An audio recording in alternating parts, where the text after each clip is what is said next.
솔로몬의 통치가 이제 3년이 지나면서 우리가 2장에서 봤던 것처럼 반대를 제압하고 어느 정도 안정기에 들어갈 때입니다. 6장 1절에 보면은 4년 둘째 달에 성전을 건축하기 시작했다라고 이렇게 기록된 걸 봐서 오늘 본문은 아마 이 3년과 4년 사이에 일어난 솔로몬 통치 3년과 4년 사이에 일어났던 일인 것 같습니다. 오늘 본문은 크게 두 가지로 나눌 수 있는데요. 1절부터 15절은 기브온 산당에서 솔로몬이 1000번제를 드림으로 또 하나님께 지혜를 구했던 바로 그 사건이고요.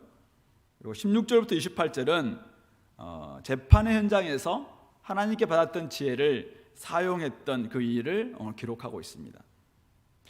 먼저 솔로몬이 하나님께 지혜를 구하던 당시 상황을 좀 살펴보면은 오늘 1절은 이렇게 이야기하고 있습니다. 솔로몬이 애굽왕 바로와 더불어 혼인관계를 맺어 그의 딸을 맞이하고 다윗성에 데려다가 왕궁 또 성전 여러 공사가 끝나기를 기다렸다, 이렇게 기록하고 있습니다. 보니까 한 두 가지 의미를 가진다고 보는데요. 특별히 바로의 애굽의 왕 바로와 이 혼인관계를 맺은 것, 당시 주변의 왕들 대부분 다 평화로운 외교 관계를 위해서 혼인 계약을 맺었습니다. 솔로몬도 어쩌면은 이스라엘의 이제 적법한 왕으로서 자연스럽게 다른 나라와 외교 관계를 맺었다, 이렇게 아마 평가할 수 있을 것 같아요. 어쨌든 이런 혼인 관계를 통해서 외교적으로 안정을 꾀하고자 했다라는 것이죠. 그리고 이제 외교가 좀 안정돼야지 주변에 또 나라가 좀 침공하지 않아야지 결국 내치 왕궁과 또 성전과 예루살렘 주위에 여러 공사 계획을 세우는, 그래서 내치 어쨌든 좀 국내 통치도 잘 할 수 있다라고 생각했기 때문에 그런 다른 나라의 관점이나 다른 나라처럼 했다, 이렇게 우리가 평가할 수 있을 것 같습니다.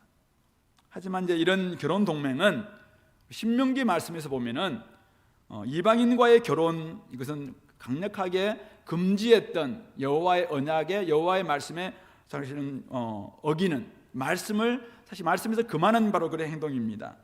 뿐만 아니라 우리가 2장 2절에서 열왕기상 2장 2절에서 다윗이 유언했던 유언이 뭐냐면은 여호와의 명령을 지켜 그 길을 행하며 모세의 율법에 기록된 대로 지키라, 이게 그의 아버지 다윗의 유언이었습니다.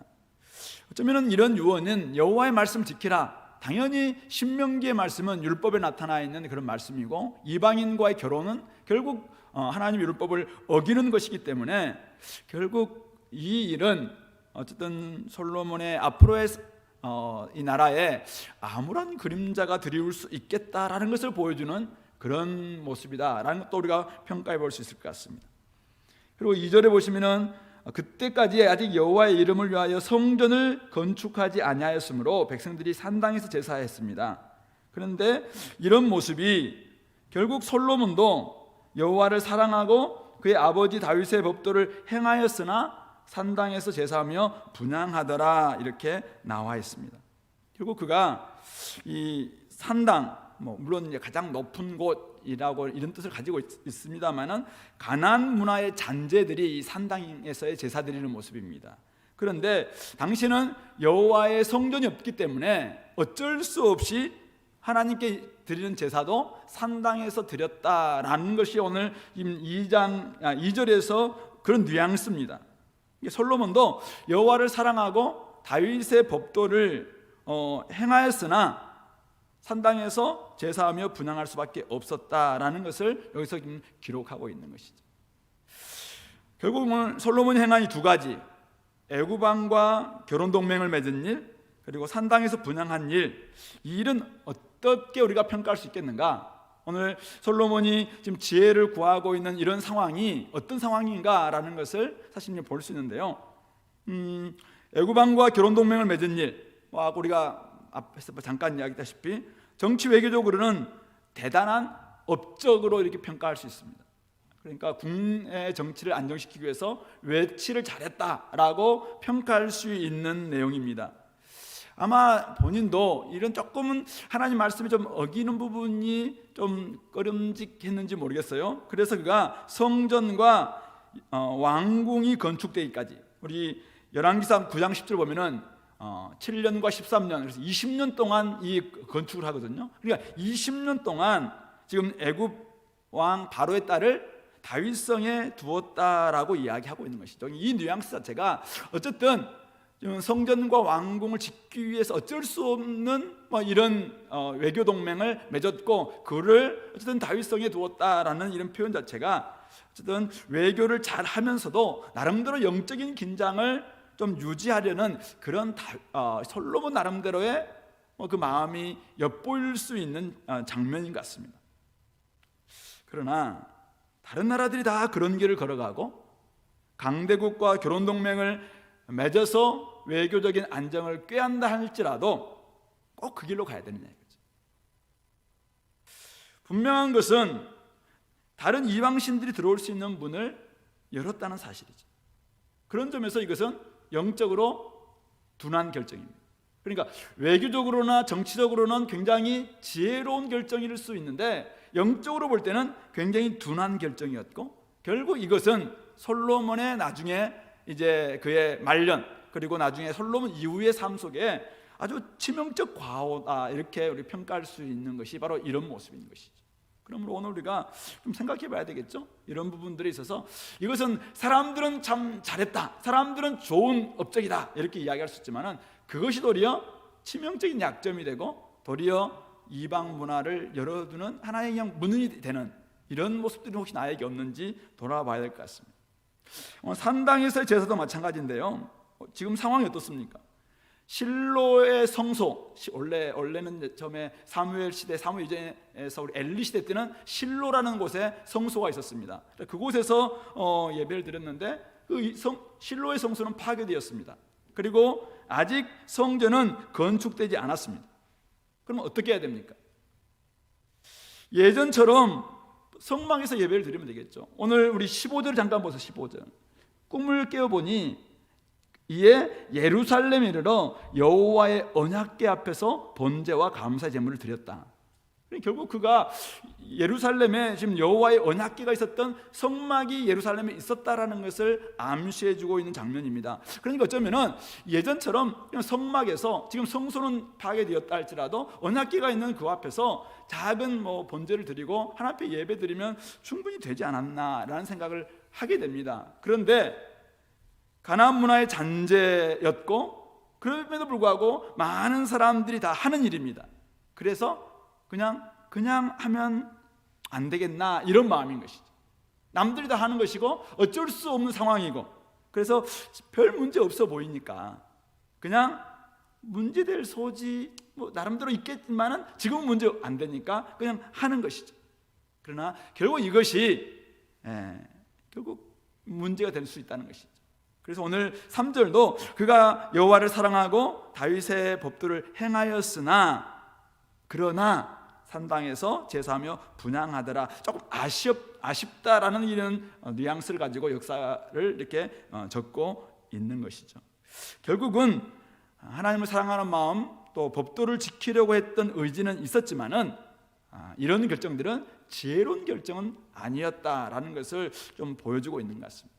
그래서 우리가 1절부터 3절에서 잠시 한번 생각해 볼 수 있는 것은, 우리가 앞으로 결국은 완벽하게 최선을 우리가 구할 수 없는 이런 결정을 할 때가 종종 있을 것 같습니다. 남들이 좀 다 하기도 하고, 보면은 처음에는 괜찮아 보이기도 하고 사람들로부터 칭찬받을 수 있는 이런 나름대로의 결정이지만은, 또 하나님 보시기에는 아직 정확하게 이것이 선인지 악인지 잘 모를 수 있는 이런 결정들이 종종 우리 삶 가운데 있을 수 있다는 것이죠.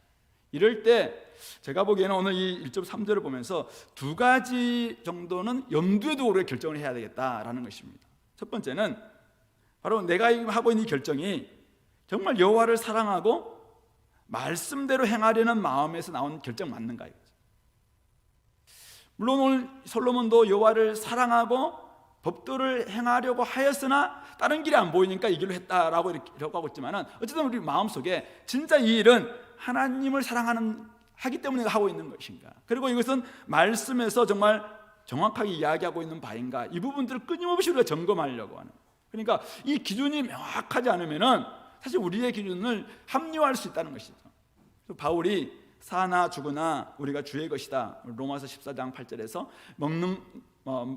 먹거나 마시거나 우리가 항상 주님의 영광을 위해서 해야 되는 그런 모습처럼 우리의 이 선택과 결정에 담긴 동기가 뭐냐, 동기. 내가 이 일을 하고 있는 동기가 진짜 여호와를 사랑하기 때문에 하고 있는가? 내가 이것을 하고 있는 것이 말씀이 이렇게 하기 때문인가? 이 부분들을 더 좀 예민하게, 더 좀 날카롭게 이 부분들을 점검하고 우리가 행하자라는 것이죠. 우리가 많은 부분들은 행했지만 그냥 여호와를 사랑한다고 나름대로 생각했지만은 사실은 말씀에 이제 벗어나는 이런 부분들이 있을 수 있으니까 정말 여호와를 사랑한 일인데 말씀에서 이것이 원하고 있는지, 말씀에서 우리에게 가르치고 있는 부분인지 이런 부분들을 돌아보자라는 것입니다.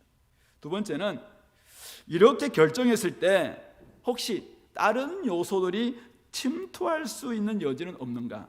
이 경계를 우리가 늦추지 말자는 것입니다. 어쩔 수 없이 누구와 결혼을 할 수밖에 없는 상황이다. 그래 결혼했다면 어쨌든 그 안에서 세속적인 요소가 들어오지 않도록 이 단돌이 하는 작업들은 꼭 하자는 것입니다. 그러니까 우리가 어쩔 수 없이 배를 만들었다. 그러면 거기에 물 새지 않도록 역청을 계속 바르는 작업들은 우리가 해야 되는 것처럼 결국 어쩔 수 없는 가운데서 내가 이런 직업을 가지고 이 학교로 가야 되고 이곳으로 이사를 가야 되고 또 이런 일들을 할 수밖에 없는 일들이 우리 삶 가운데 있을 거라는 거죠. 최선은 아니지만 차선을 선택할 수밖에 없는 이런 일들을 했을 때 결국 그 일이 다른 이방 요소, 세속적 요소가 들어오지 않도록 언제든지 좀 그것을 경계할 수 있는, 그러니까 마음을 더 좀 긴장을 늦추지 말고 깨어있는 가운데서 이 결정을 했으면 좋겠습니다. 세상을 떠나서는 우리가 살 수는 없습니다. 그렇다고 해서 세상 가치관까지 다 받아들일 수는 없는 것이죠. 그러므로 우리가 우리 자신을 지켜내고 또 우리 다음 세대인 우리 자녀들을 지켜내기 위해서 우리가 어떤 일을 선택하고 결정할 때 이거 정말 말씀이 원하고 있는 것인가? 그리고 이렇게 결정했을 때 정말 하나님의 뜻 말고 세속적인 요소들, 이방적인 요소들이 들어와서 나중에는 더 흐려지는 것은 없을까? 이런 것들을 생각하면서 결단할 수 있었으면 좋겠습니다. 이제 솔로몬이 기브온 산당에서 어쩔 수 없이 이제 그곳에서 제사를 드리는데요. 기브온 산당이 상당히 컸다라고 이야기하고 있는데 NIV 같은 데서는 가장 중요한 산당이었다 이렇게 이제 하고 있습니다. 어쨌든 가장 중요한 산당이어서 그곳에서 1,000번제를 드렸습니다.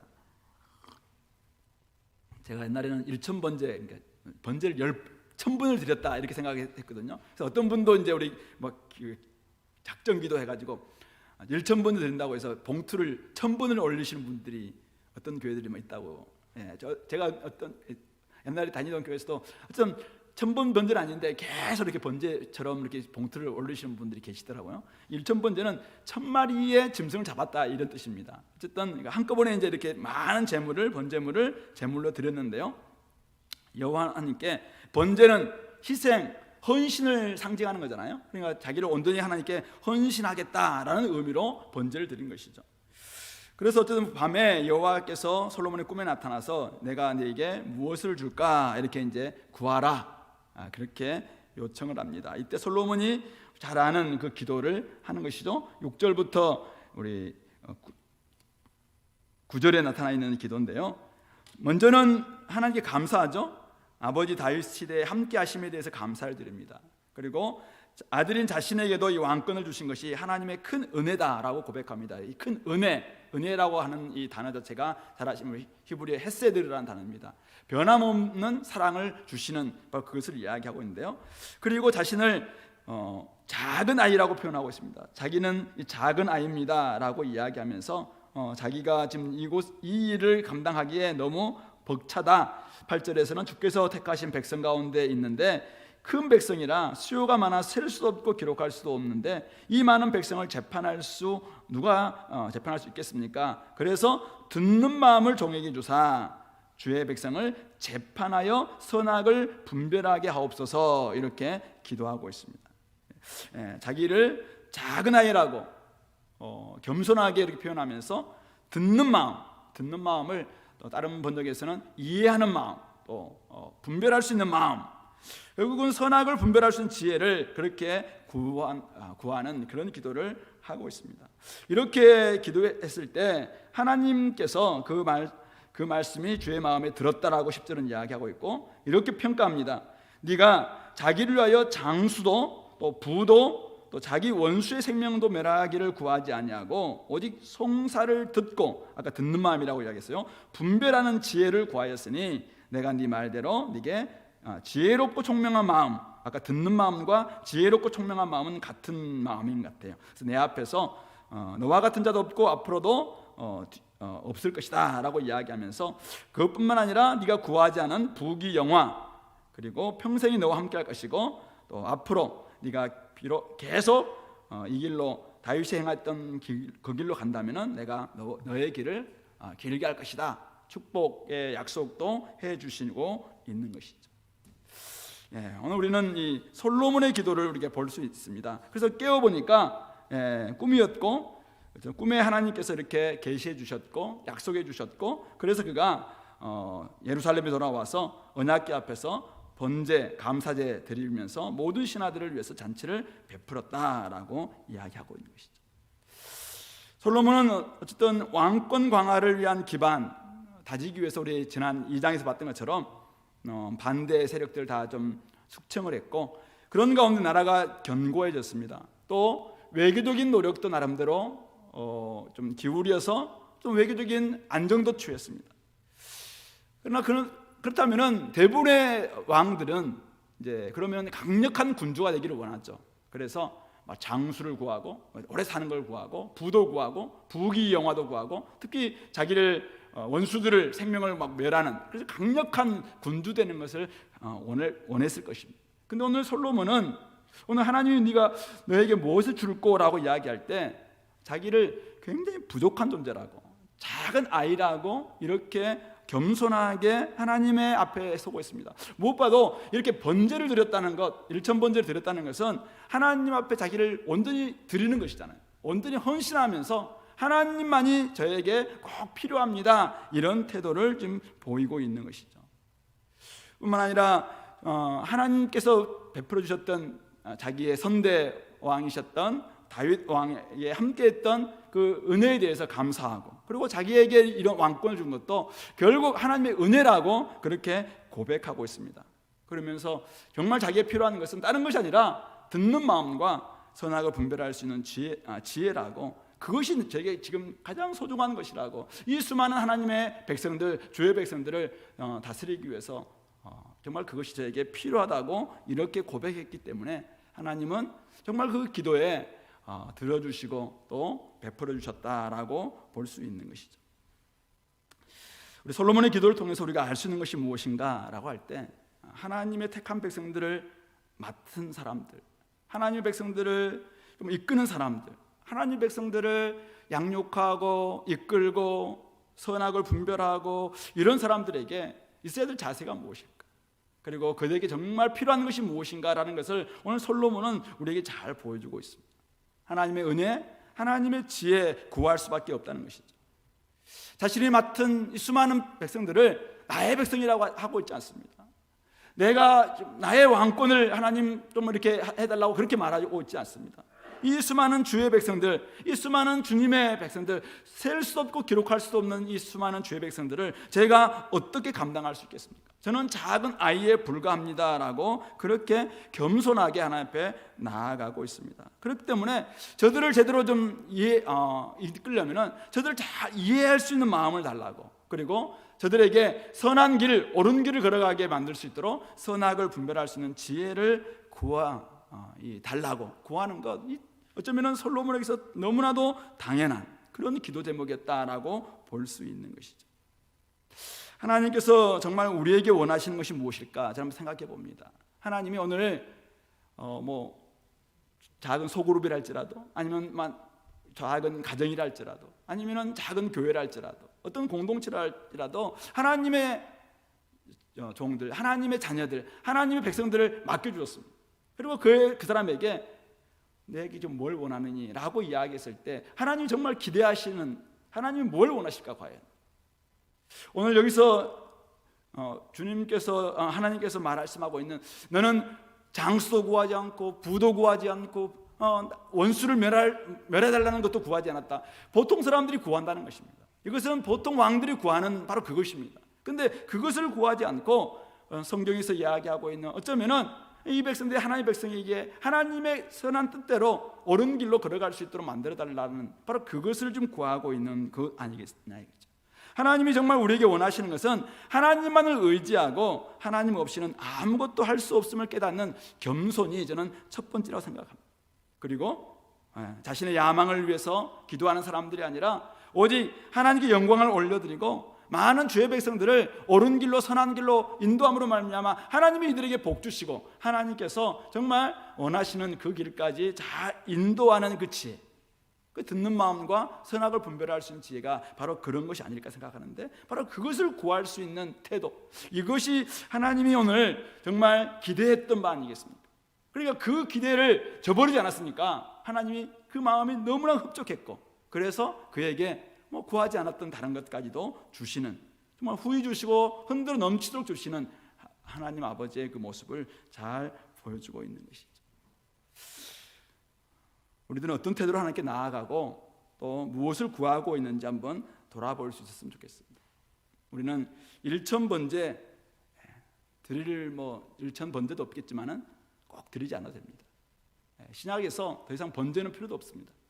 오직 하나님께서 우리에게 원하시는 것은 우리의 몸을 거룩한 산 제물로 드리면 됩니다.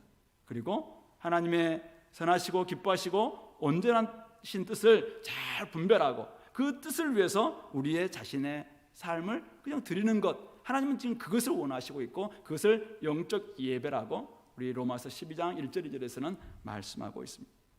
때로는 우리가 더 크고 놀라운 일을 이루기 위해서 재정이 필요한 것 같아요. 어떨 때는 더 많은 자원, 더 많은 재원이 우리에게 있어야 될 것처럼 생각할 때가 있습니다. 우리는 더 많은 사람이 우리에게 있어야 될 것처럼 생각할 때가 있습니다. 어떨 때는 이 공간이 너무 좁아서 우리 주일학교도 너무 많아졌으면 좋겠고, 또 이곳에서 좀 더 좋은 장소에서 좋은 시스템을 갖추고 있는 공간이 우리에게 필요하죠. 필요하기 때문에 우리는 그것을 구할 수도 있습니다. 필요하고 때로는 중요하기도 합니다. 많은 사람들이 그것을 막 기대하고 오기 때문에 우리는 그것을 구할 수도 있습니다. 기도하는 거 나쁘지 않습니다. 그렇지만 하나님이 진짜 원하시는 것은 과연 무엇일까? 하나님이 2020년을 살고 있는 저와 여러분들에게 진짜 기대하고 원하시는 그 기도의 내용이 무엇일까 한번 생각해 봅니다. 조금 부족해도 하나님을 더 의지하고 붙잡으려는 그 마음, 하나님 없이는 아무것도 할 수 없음을 깨닫는 겸손한 태도. 우리가 옛날로 돌아갈 필요는 없습니다. 그러나 옛날에 초창기 때 한국 교회가 초창기 때 정말 교회가 막 일어났던 그 시대에 돌아가 보면은 그때는 좋은 예배당이 없었습니다. 좋은 의자도 없었습니다. 좋은 시스템도 없었습니다. 좋은 그런 장소도 사실은 구하지 못했습니다. 그런데 그때는 정말 하나님을 더 의지하려고 했던 그 마음이 있었던 것 같습니다. 오직 자신들이 좀 부족함을 깨닫고 언제나 눈물을 흘리면서 늘 기도하면서 하나님 없이는 아무것도 할 수 없다라는 이런 겸손의 태도를 가지고 하나님께 간구했던 그런, 정말 오직 하나님만을 부여잡는 그런 사람들이 있었던 것 같습니다.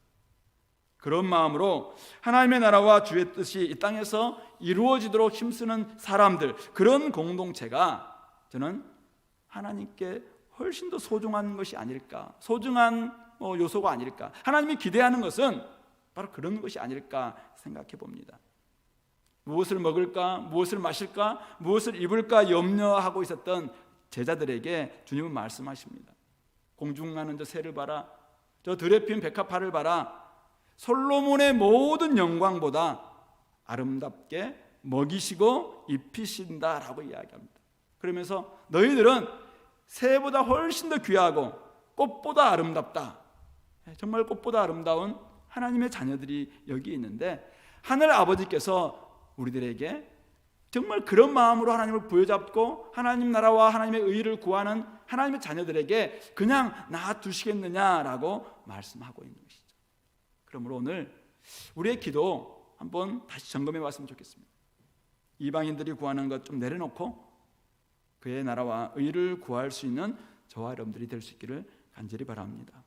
그리고 무엇보다도 오늘 솔로몬의 기도의 내용을 보면은 듣는 마음과 분별하는 지혜, 그게 지금 솔로몬의 기도의 내용이었는데요, 가만 생각해 보면서 결국 이런 기도가 왜 솔로몬의 기도의 내용이었을까? 결국 그의 삶의 자리 때문이라는 결론입니다. 듣지 않고 이해하지 않아도 되는 자리에 있었다면 이런 기도 구하지 않았을 것 같습니다. 분별하지 않아도 전혀 불편하지 않는 자리에 앉아 있었다면 이런 기도 하지 않았을 것 같습니다. 결국 삶의 자리가 기도의 내용을 만든다는 것이죠. 많은 사람들을 붙들고 씨름하는 삶의 자리라면 당연히 그런 기도가 될 수밖에 없습니다. 이 많은 사람들을 제대로 듣고 제대로 이해하고 제대로 인도하고, 그래서 정말 이들이 선을 취하고 악은 버릴 수 있는 그런 우리 자녀들이 되게 달라고 기도할 수밖에 없을 것 같습니다. 자녀를 키우기 때문에 자녀를 위해서 간절하게 구하는 그 기도가 자녀를 키우는 자리에 있기 때문에 그런 기도가 나오는 것이죠. 영적인 자녀를 키우는 사람들은 어쩔 수 없이 영적인 이런 기도를 드릴 수밖에 없는 것이겠죠. 그러므로 사람을 붙여주시도록 오늘 붙여주신 사람들을 하나님 백성으로 키우고 선한 길로 잘 인도할 수 있도록 우리의 기도의 내용이 좀 바뀌기 위해서 우리의 삶의 자리를, 혹시 나만을 위한 삶의 자리에 있다면 다른 사람들을 위한 삶의 자리로 조금 바꿔보는 것이 어떨지. 전도 집회가 우리 2주 남아있는데요, 코로나 상황 속에서 쉽지 않을 겁니다. 그러나 우리가 하나님 앞에 간절히 구하는 기도의 내용이 있다면 하나님 아버지, 우리가 삶의 자리를 잠시 옮기겠습니다. 그래서 우리가 한 사람을 더 구하고 그들을 위해서 내가 취하기를 원합니다. 비록 교회에 나오지 못한달지라도 내가 그와 붙들고 이제 그에게 복음을 전해주기를 소망합니다. 이번 기회에 저 인생에 한번 주님을 만나고 주님 앞에 나아갈 수 있도록 도와달라는 이런 간절한 마음이 있을 때, 코로나 아니라 다른 상황이랄지라도 사람들의 마음에 하나님께서 성령의 불을 내려주시는 것이 아닐까, 이렇게 생각해 봅니다. 오늘 우리가 우리의 삶의 자리가 기도의 내용을 만든다라는 생각을 하시면서 나의 기도는 어떤지 한번 돌아볼 수 있기를 바랍니다. 이제 두 번째, 솔로몬의 지혜가 나타난 삶의 현장을 한번 볼 텐데요, 솔로몬 왕이 듣는 마음과 분별하는 지혜를 잘 발휘했던 일화가 지금 소개되고 있는데요, 잘 아는 내용이잖아요. 그래서 우리가 더 이상 내용은 소개하지 않겠습니다. 한 여자가 길게 증언하고 있습니다. 17절부터 21절. 증인이 없었다라는 점에서 일반 재판과는 좀 다릅니다. 그리고 왕에게까지 지금 올라온 쟁론이라는 점에서 왕은 어쩌면 대법원입니다. 결국 밑에서 하급 법원에서 판단하기 쉽지 않았다라는 것도 알 수 있습니다. 두 사람 외에는 아무도 모르지만 분명 한 사람은 거짓말을 하고 있었습니다. 서로 자신들의 아들이라고 싸우는 상황에서 솔로몬의 고민도 만만치 않았을 것입니다. 그래서 그는 더 잘 들었을 것 같습니다. 더 잘 이해하려고 했을 것 같습니다. 그리고 선악을 알게 하는 지혜를 하나님께 달라고 기도했을 것 같습니다. 그래서 솔로몬이 내렸던 판단, 23절부터 25절에 나와 있습니다. 서로 사나이가 자기 아들이라고 주장하니까 칼을 가지고 아이를 둘로 나누어 반은 이 여자에게, 반은 저 여자에게 주라, 공평하게 주라, 이런 판결을 내렸습니다. 이런 판결을 보면 이게 무슨 지혜냐, 엽기적이고 잔혹한 동화에나 나올 수 있는 그런 판결이지 않느냐, 이렇게 생각할 수 있습니다. 그러나 바로 그런 판결과 함께 솔로몬은 진짜 어머니라면 모성애를 발휘할 수밖에 없을 것이라는 확신 가운데서 아마 그런 판결을 내렸던 것 같습니다. 아니나 다를까 26절 보면은 그 산 아들의 어머니 되는 여자가 그 아들을 위하여 마음이 불붙는 것 같아서 아이를 죽이지 말고 차라리 저 여자에게 주라라고 말하고 있습니다. 아들을 향한 불붙는 어머니의 사랑이 결국 이 아들을 살렸고 되찾을 수 있었다라는 내용입니다. 이것을 통해서 오늘 29절, 28절 온 이스라엘이 왕이 심리하여 판결함을 듣고 왕을 두려워했다. 이는 하나님의 지혜가 그의 속에 있어서 판결함을 보았기 때문이다 라고 성경은 기록하고 있습니다. 듣는 마음과 선악을 분별하는 하나님의 지혜로 판결함으로 정의와 공평이 세워졌고 하나님 백성을 옳은 길로 인도할 수 있었던 잘 아는 솔로몬의 재판의 이야기입니다. 하나님의 지혜를 가진 지도자 앞에서 온 백성은 범접할 수 없는 두려움을 가졌고 결국 하나님의 기준을 따라 살고 그 기준에 따라서 일을 처리할 때 그 누구도 그 왕 솔로몬을, 그 사람을 결국 어찌할 수 없는 두려움, 경외감마저 범접할 수 없는 어떤 경외감을 갖게 되었다라는 것을 보여주면서 그런 점에서 하나님의 지혜가 얼마나 소중한가라는 것을 보여주는 일화인 것이죠. 공동체를 하나님께 모으고 이끌 수 있는 것은 강한 능력 같아 보이지만은 그것이 아니라 하나님의 지혜다라는 것을 보여주는 교훈도 있습니다. 듣고 이해하려는 마음, 선악을 분별하는 지혜를 삶의 현장에 그대로 적용할 때 하나님의 큰 은혜가 나타나고 사람들의 다양한 문제들이 해결되고 그리고 그 안에서 또 온전히 나라는 평화를 되찾는 그런 역사도 있다라는 것을 보여주기도 합니다. 오늘 우리는 교회를 이끌어가는 때 그리스도의 몸인 교회를 이끄는 원동력이 무엇일까? 중심이 무엇일까? 구심점이 무엇일까? 제가 이 말씀을 생각하면서 생각해 봅니다. 주은의 교회를 한 대로 모을 수 있고 또 이끌 수 있는 구심점이자 정말 동력이 있다면 그것은 과연 무엇이어야 될까? 무엇이어야 될까? 하나님의 지혜, 즉 우리 고린도전서 이야기하고 있는 그리스도의 십자가가 아니겠는가 이거죠. 이 세상 지혜를 구하는 사람들이 많아도 이 세상 지혜는 교회에 그대로 적용될 때 때로는 교회마저도 이 세상 지혜, 더 많은 것, 더 큰 것, 더 많이 배운 것, 그것을 가지고 교회를 이끌 수 있다라고 자신만만하게 접근해 보기도 하지만은 사실은 교회는, 그리스도의 몸된 교회는 달라야 된다라는 것이 성경에서 일관되게 이야기하고 있는 바인 것이죠. 그렇다면은 하나님의 지혜가 이끌어갈 수 있도록 그리스도의 십자가가 중심이 되어야 된다는 말씀. 그러기 위해서는 어떻게 할 것인가? 늘 하나님 말씀 앞에 무릎 꿇는 것이죠. 늘 기도하며 우리가 더 높아지려는 마음들을 철저히 쳐서 복종시키지 않으면 사실은 하나님의 지혜인 그리스도의 십자가에서 죽는 그리스도가 진짜 구원자다? 세상에서는 전혀 통하지 않는 어리석은 지혜잖아요. 근데 그것을 지금 교회에서 그걸 구심점이고 원동력이다라고 이야기하고 있는 것이 바울 사도의 주장이고 또 성경에서 끊임없이 이야기하고 있는 바이고 오늘도 우리가 지금 여전히 추구하고 또 고백하고 있는 내용이기도 합니다. 우리는 성경을 더 연구하고 성경 앞에 무릎을 꿇고 늘 기도하면서 쳐서 우리 자신을 복종시킬 때 바로 그리스도의 마음, 온유와 겸손으로 자기 자신을 내려놓는 그 온전한 주님을 닮은 주님처럼 살아가는 그 마음을 배울 수 있을 것 같습니다. 하나님 백성들을 이해하고 더 드리려고 더 귀 기울이면서 또 하나님께서 정말 온전히 우리 자신들을 이끌어달라고 고백하는 이런 태도, 이것이야말로 작은 소구부를 맡았든지 아니면은 한 부서를 맡았든지 아니면 교회를 맡았든지 한 나라를 맡았든지 우리 한 가정을 맡았든지 어쨌든 그것이 우리에게 필요한 것이 아닌가 이거죠.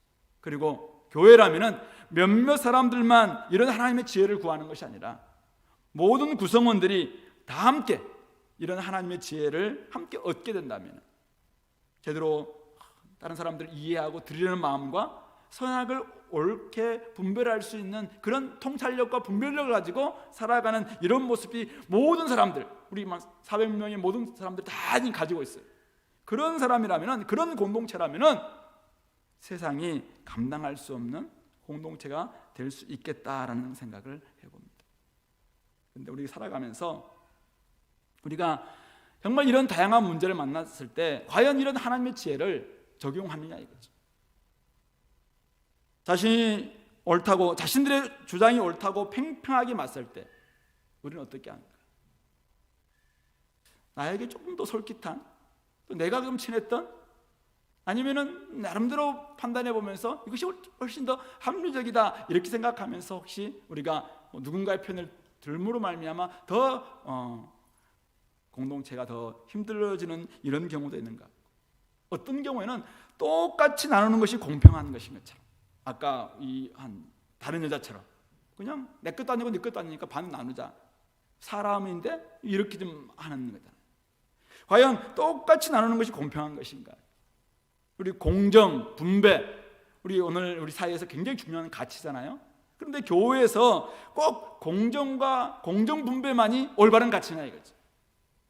때로는 사실은 더 많은 긍휼이 필요하고 더 많은 은혜가 필요함에도 불구하고 그냥 그것이 옳은 것처럼 우리가 판단할 때 사실은 교회가 사회와 다른 것이 뭐인가라는 생각을 들 때도 있다는 것이죠. 그러므로 우리는 더 많이 하나님 앞에서 무릎 꿇으면서 그리스도 십자가에서 비쳤던 그 하나님의 지혜가 무엇인지를 더 많이 배우고 그 앞에 우리가 순종할 수 있는 우리의 모습이 있어야 된다는 것입니다. 그 어떤 것으로도 해결할 수 없는 문제 앞에서 정말 오늘 진짜 엄마가 보였던 것처럼 아들을 위하여 마음이 불붙는 것 같은 긍휼, 이 모성애가 그 문제를 해결했던 것처럼 오늘 하나님의 큰 은혜, 이 헤세드는 어떤 논리로도 설명할 수 없는 것입니다. 아니 그렇게 못되고 그렇게 여전히 싸우고 여전히 거부하고 거절함에도 불구하고 한번 맺었던 그 관계를 끝까지 포기하지 않고 베풀어주는 그 변함없는 사랑, 누가 과연 할 수 있겠는가 이거지. 그런데 바로 그 헤세드의 사랑을 가지신 하나님께서는, 선악을 판단하시는 지혜 그 자체이신 하나님께서는 바로 그 헤세드의 사랑 때문에, 그 은혜 때문에, 그 사랑 때문에 이 땅에 오셨고 철저하게 낮아지셨고 죽기까지 복종하셨고, 그리고 그것이 이 땅을 구원하는 하나님의 지혜다라고 우리에게 선포해 주셨습니다.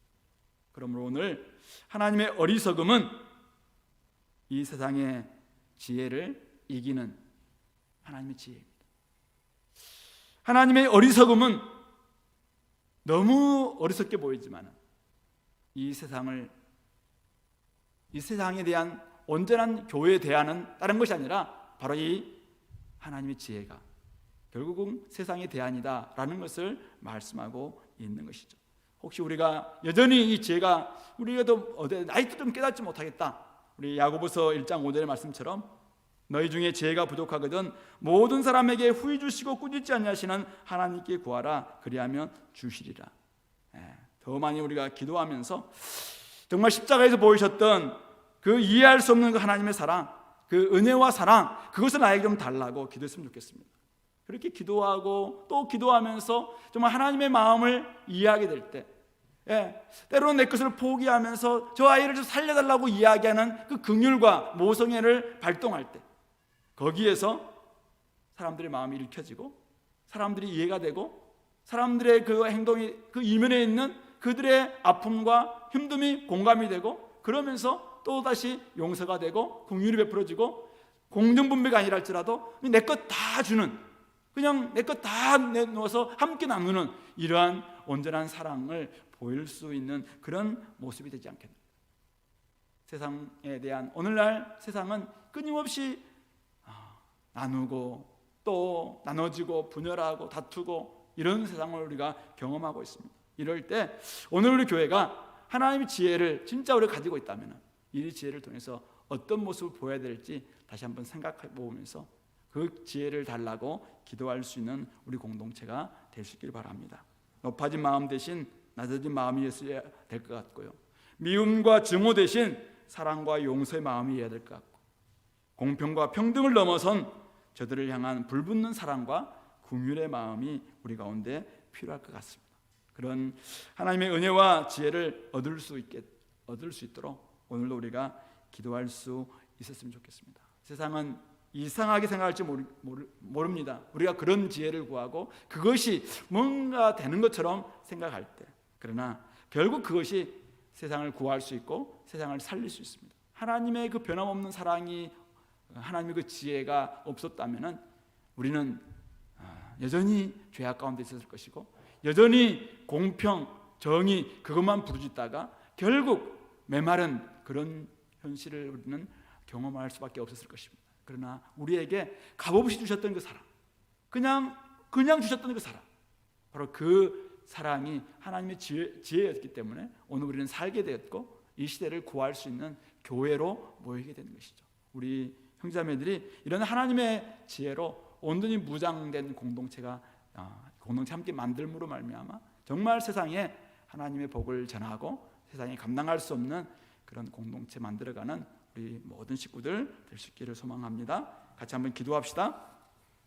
오늘 우리 솔로몬의 기도, 솔로몬의 지혜를 우리 봤는데요. 우리가 지금 어떤 지혜를 구할지, 또 무엇을 구할지 한번 여러분들의 기도를 돌아보시면서 하나님, 이제 우리도 하나님의 지혜를 온전히 정말 우리 몸에 잘 장착하게 도와주시고, 그래서 이 땅에 죽어가고 있는 수많은 사람들을 구할 수 있는 그런 마음을 달라고, 듣는 마음과 또 선악을 분별할 수 있는 지혜를 달라고 기도했으면 좋겠고, 우리의 삶의 자리가 정말 우리의 기도의 내용을 결정한다고 했는데 내 삶의 자리가 정말 사람들을 구하고 사람들을 살리는 그런 삶의 자리로 바뀌게 달라고 우리 함께 기도하겠습니다.